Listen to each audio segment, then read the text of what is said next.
Pinupuri ka namin, O Diyos, Ama, Anak, at Espiritu Santo. Salamat, Ama, na ibinigay mo sa amin si Jesus na iyong anak, na namatay para sa aming kasalanan, iyong muling binuhay, iniakyat at iniluklok sa iyong kanan sa langit.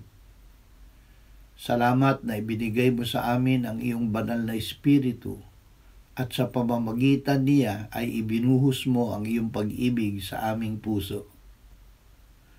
Ama, ayon sa salita ni Jesus, tinatanggihan namin ang aming sarili, pinapasan ang aming krus at susunod kami sa Kanya.